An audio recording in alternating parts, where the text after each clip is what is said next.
Hello, I'm Grindle, and welcome to this video. Now, if you're anything like me, you've likely spent countless sleepless nights laying awake trying to figure out what is the best possible title for a film in which a woman never marries a monster. Well, rest assured, because we may just now finally have an answer. Cue title card.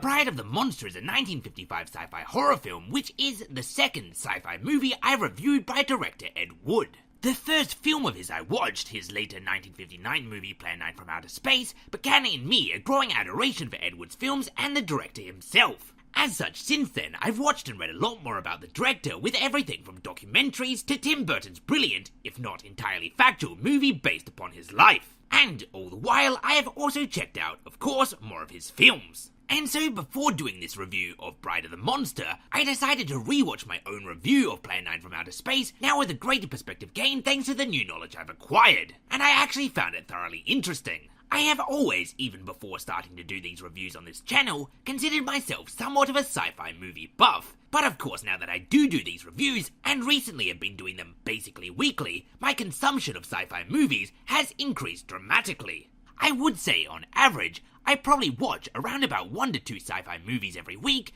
and on top of that, I'm also constantly reading about the genre and watching documentaries about it. So that means that my review of Plan 9 from Outer Space was recorded at a time that I had seen over 50 fewer science fiction films. As such, it's kind of cool looking back at that review as sort of a time capsule to a time in which I didn't know some things I now take for granted, such as who the amazing Criswell and Vampira are, and also just more things broadly in general.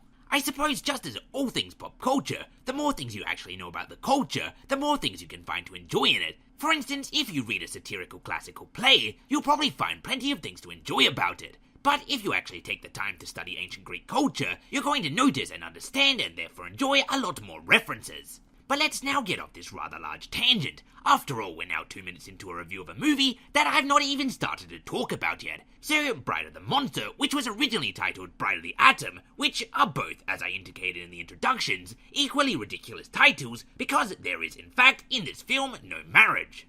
Well, I mean, technically, the damsel character does towards the end of the movie appear in a wedding dress, and Bela Lugosi's character does say she'll become the bride of the atom, but within the context of the scene and entire film, it doesn't really make a great deal of sense, and I think it was probably just a throwaway line to make reference to the title, which itself appears to only exist to sound cool and catch the attention of the potential moviegoer, likely trying to invoke previous, more successful films, probably playing on Bride of Frankenstein, rather than actually being a proper representation of the plot. So, what exactly is the plot?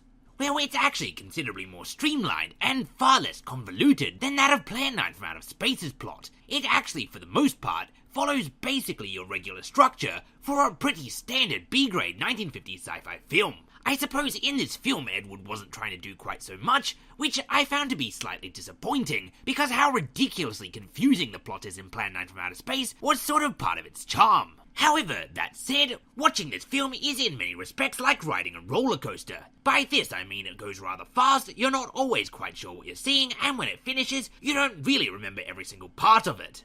I watched it but didn't have time to record this review until about a week later, and then when I finally sat down to record this video and started to think about the plot, I drew a blank. I could remember it was fun, I could remember the exciting bits, and I could remember how it ended, but everything in between was a bit of a blur. Luckily, I did take notes after watching the movie to refresh my memory, but I think that's probably a pretty good indication that this movie's plotline is definitely far from memorable. Either that or just an indication that I'm getting too old and need more sleep.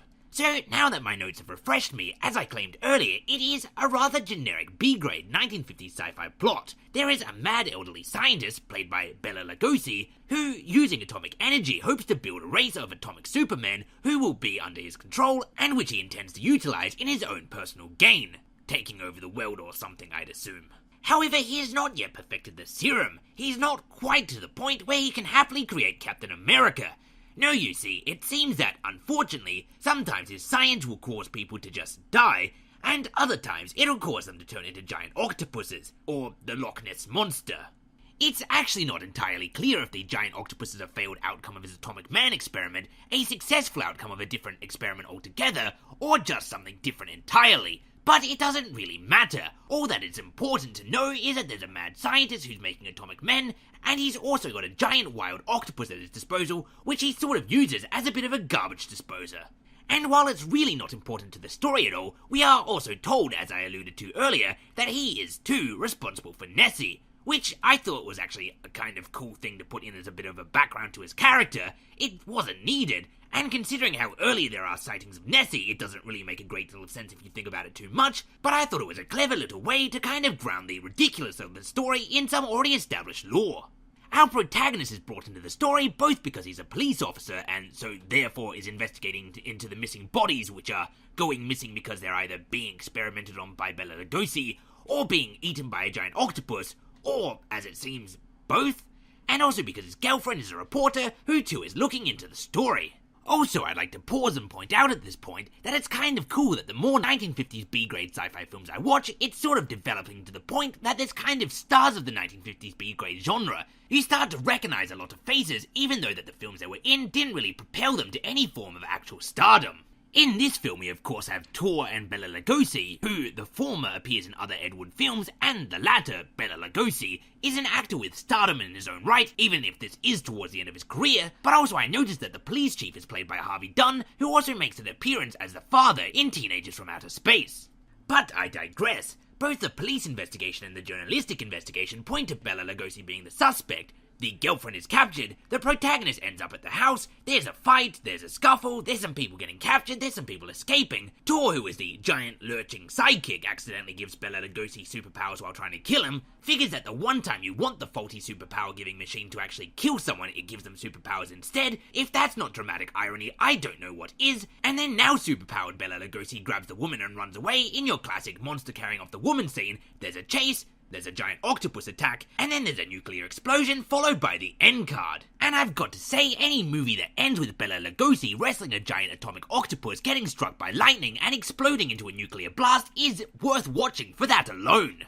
Overall, the acting is, as far as B-grade 1950s sci-fi films go, definitely passable, and watching Bela Lugosi as a mad scientist in a Dr. Frankenstein lab is a real treat. The storyline is, while very generic, well executed and quite exciting, and stock footage in your classic Ed Wood style is utilised wonderfully. I don't think the film is quite as good as Plan 9 from Outer Space. I mean, this movie did come first, so I guess he was still honing his skills, but if you did enjoy Plan 9 from Outer Space, or you're into B-grade sci-fi horror films, then I think you'll definitely enjoy Bride of the Monster. Thanks for watching, and as always, until next time, I have been and still am Grindle. Well, there's one nice thing about birds. They never cause anybody any trouble. I will perfect my own race of people. A race of atomic supermen which will conquer the world.